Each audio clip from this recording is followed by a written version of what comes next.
Je voudrais m'arrêter un petit moment sur la guerre du Vietnam, parce que la guerre du Vietnam annonce un nouveau modèle de guerre, la guerre asymétrique. Qu'est-ce que c'est qu'une guerre asymétrique? C'est une guerre qui oppose d'un côté une armée suréquipée et surentraînée, l'armée américaine, qui débarque avec énormément d'armes et de techniques, contre en face une guérilla. Alors la guérilla, Clausewitz l'a étudiée notamment à travers le cas de la résistance espagnole aux armées de Napoléon en 1808, c'est ce qu'il appelle la petite guerre. Mais là, cela prend une ampleur extrêmement importante. Alors on l'a déjà vu, c'est pas la première fois au moment de la guerre du Vietnam, il y a déjà la guerre d'indépendance de l'Espagne en 1808 contre Napoléon, mais il y a eu, juste avant la guerre du Vietnam, il y a quelques guerres qui ont vraiment eu tous les caractères de la guerre asymétrique. C'est ce qu'on appelle, ce modèle de guerre, c'est ce qu'on appelle la guerre de partisans. Oui, qu'est-ce que c'est que des partisans? Des partisans, ce sont des gens qui prennent parti. C'est l'étymologie du mot. Ils prennent parti, c'est-à-dire qu'ils s'engagent dans la guerre, ils s'engagent d'eux-mêmes. Ils se mobilisent volontairement pour combattre, en général, contre un occupant. Et d'ailleurs, les partisans, c'est le nom que l'on donnait aux résistants pendant la Seconde Guerre mondiale qui résistait contre l'occupation nazie. Et cette guerre de partisans, qui est une guerre fondamentalement asymétrique, on l'a vu à l'œuvre pendant les guerres de décolonisation, particulièrement les deux guerres de décolonisation françaises, la guerre d'Indochine et la guerre d'Algérie, où on a là des guerres de partisans, des guerres asymétriques. Alors si on essaie d'y voir un petit peu plus clair sur les caractéristiques de ces guerres de partisans, on peut suivre la métaphore développée par Ho Chi Minh. Ho Chi Minh, en fait, c'était le chef du Viet Minh. Le Viet Minh, c'était la guérilla indo-chinoise qui a résisté contre la France pendant la guerre d'Indochine. Et Ho Chi Minh, qui est donc le héros de la guerre d'indépendance de l'Indochine, et qui est devenu président de la République populaire du Vietnam, c'est comme ça qu'on appelait le Vietnam du Nord, Ho Chi Minh expliquait que la guerre d'Indochine, ça serait la même chose que le combat entre le tigre et l'éléphant. Alors, le tigre et l'éléphant, pourquoi? Deux animaux asiatiques caractéristiques. Parce que si un tigre essaie d'attaquer un éléphant, il a assez peu de chance. L'éléphant est beaucoup plus fort que le tigre, l'éléphant écrase le tigre. Mais le tigre peut quand même vaincre l'éléphant, à condition qu'il attire l'éléphant dans la jungle. Et là, l'éléphant dans la jungle est en danger. Parce que il ne voit pas le tigre se cache parfaitement dans la jungle, et le tigre connaît le terrain, alors que l'éléphant vit dans la savane, et le tigre peut très facilement faire beaucoup de mal à l'éléphant. Il va venir la nuit, il va s'enfuir parce qu'il court beaucoup plus vite que l'éléphant, il se cache beaucoup mieux que l'éléphant, et l'éléphant va finir par s'épuiser et par mourir de ses blessures. Et c'est le principe de la guerre asymétrique, c'est le principe de partisans. Si on essaie de faire un tableau pour résumer cela, la guerre de partisans se joue sur la puissance de feu. Qui est le plus puissant? Qui a la meilleure puissance de feu? C'est évidemment l'occupant. C'est évidemment l'occupant qui a une forte puissance de feu, une puissance de feu qui repose sur des technologies avancées, qui s'appuie sur tout un complexe militaro-industriel. Ce qu'on appelle le complexe militaro-industriel, c'est l'ensemble des industries de défense organisées et pilotées en partie par l'armée, avec cette intégration très très forte du commandement militaire et du monde industriel. Tout ça, c'est caractéristique des pays les plus développés. Et ça permet de mener une véritable guerre industrielle.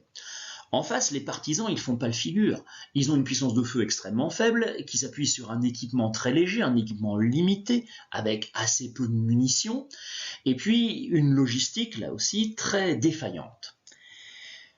De même, il y a une inégalité sur la maîtrise du terrain. Mais là, l'inégalité n'est pas dans le même sens.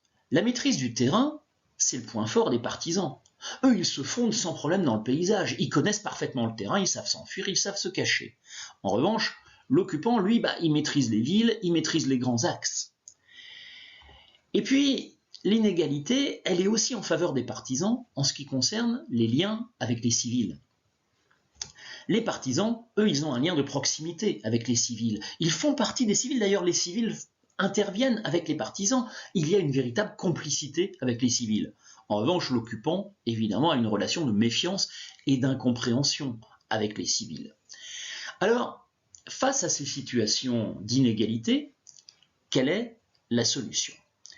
On va voir que les points forts de l'occupant deviennent des points faibles. Par exemple, la force de l'armée de l'occupant, sa technologie, la puissance de ses armes sont des lourdeurs. C'est difficile à déplacer, c'est difficile de se cacher avec des hélicoptères, des avions, des bombardiers, et avec des armes lourdes. Et c'est difficile de déplacer une armée extrêmement nombreuse, parfaitement disciplinée et organisée, qui avance en ligne et qui marche au pas. Non, ça peut être un point fort dans certaines guerres. Dans la guerre de partisans, c'est un point faible. Eh bien, les partisans vont exploiter justement les points faibles de l'occupant. Face à la lourdeur de l'occupant, les partisans, eux, ils ont la légèreté et la mobilité de leurs troupes. Alors, cette exploitation des points faibles de l'occupant, ça se fait notamment de la part des partisans par l'évitement, une guerre d'évitement. On évite absolument l'affrontement direct, parce que là, comme le tigre et l'éléphant qui se rencontrent en terrain découvert, le tigre sait qu'il n'a aucune chance, et bien les partisans ne tentent pas l'affrontement direct dans une grande bataille. Et puis, les partisans, eux, justement, ils vont faire comme le tigre face à l'éléphant, ils vont harceler l'occupant, ils vont l'épuiser en l'attaquant la nuit, en le fatiguant, en l'emmenant sur des terrains qu'il ne connaît pas, et ça va devenir une véritable guerre psychologique. Et puis, troisième tactique plutôt des partisans, se confondre avec les civils. Ils deviennent introuvables, ils attaquent, et ensuite, quand on les poursuit, on arrive dans un village et on ne peut plus distinguer les combattants des non-combattants. Alors, que peut faire l'occupant dans ces conditions? Déjà, son point fort, c'est sa puissance de feu, alors il va l'utiliser. La solution, c'est l'intensification des bombardements. Et de fait, au Vietnam, les Américains ont largué plus de bombes que pendant toute la Seconde Guerre mondiale sur toute l'Europe. Le Vietnam, c'est quand même beaucoup plus petit que l'Europe. Eh bien, il y a eu plus de bombes que sur toute l'Europe pendant la Seconde Guerre mondiale. Donc là, on a une véritable intensification avec cette arme particulière, cet explosif, ce liquide explosif qui s'appelle le napalm, qui au Vietnam a été très abondamment utilisé. Et puis tant qu'à faire, on a aussi utilisé des défoliants. Les défoliants, c'est un désherbant. D'ailleurs, c'est l'origine du glyphosate qui sert aujourd'hui dans l'agriculture. C'est un désherbant qu'on lance sur les forêts et même sur les cultures, de façon à affamer la population et en espérant qu'on va comme ça fatiguer les partisans. Donc on intensifie les bombardements. On évite de sortir des espaces protégés parce que oui, on ne connaît pas le terrain en dehors des villes et des grands axes.